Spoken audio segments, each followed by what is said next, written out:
బాలీవుడ్లో ప్రముఖ నిర్మాణ సంస్థ యశ్రాజ్ ఫిల్మ్స్ బ్యానర్పై ఆషికీ 2 ఫేమ్ మోహిత్ సూరి దర్శకత్వంలో తెరకెక్కిన చిత్రం సయారా జూలై 18వ తేదీన ఈ మూవీ గ్రాండ్గా రిలీజ్ అయింది. ఈ మూవీ వివరాలు ఒకసారి చూసుకున్నట్టయితే నటీనటులు, సాంకేతిక నిపుణుల రెమ్యునరేషన్తో పాటు ప్రమోషనల్ ఖర్చులు అన్నీ కలుపుకొని ఈ చిత్రాన్ని 60 కోట్ల రూపాయల బడ్జెట్తో నిర్మించారు. తొలి రోజు ప్రపంచవ్యాప్తంగా 800 స్క్రీన్స్లో రిలీజ్ చేశారు. ఇక ఈ మూవీ లాభాల్లోకి రావాలి అంటే 60 కోట్ల రూపాయల షేర్ను, 120 కోట్ల రూపాయల గ్రాస్ వసూలను రాబట్టాలి. 4 రోజుల్లోనే ఈ మూవీ బ్రేక్ ఈవెన్ను కంప్లీట్ చేసి లాభాల్లోకి ఎంటర్ అయింది. రీసెంట్గా ఈ మూవీని వీక్షించిన మహేష్ బాబు ఒక ట్వీట్ అయితే చేశారు. సయారా టీంకు తల వంచి అభినందనలు చేస్తున్నాను. నిజాయితీగా, అందంగా ఈ సినిమాను కథను చెప్పిన విధానం బాగుంది. కథను నడిపించిన విధానం, పాత్రల్లో నటులు జీవించిన విధానం బాగుందని ట్వీట్ చేశారు.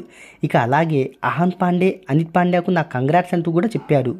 ఇక ఈ మూవీ తొలి రోజు బాక్సాఫీస్ దగ్గర అంచనాలకు మించి 21.5 కోట్ల రూపాయలు, రెండవ రోజు 26 కోట్లు, మూడవ రోజు 35.75 కోట్లు, నాలుగవ రోజు 26 కోట్ల రూపాయలను వసూలు చేసింది. ఇక 4 రోజుల్లో ఈ చిత్రం 128 కోట్ల గ్రాస్ను వసూలు చేసి బ్రేక్ ఈవెన్ను 4 రోజుల్లోనే కంప్లీట్ చేసుకుంది.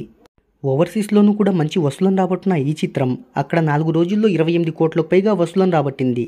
ఇక ఈ కలెక్షన్స్తో వరల్డ్ వైడ్గా 156 కోట్ల రూపాయలను వసూలు చేసింది. సోమవారం వర్కింగ్ డే నుంచి కలెక్షన్లు పెరగాలని చిత్ర యూనిట్ టికెట్ ధర అనేది 99 రూపాయలుగా నిర్ణయించారు. అయితే ఈ ప్రాసెస్ అనేది సక్సెస్ అయిందని చెప్పుకోవచ్చు.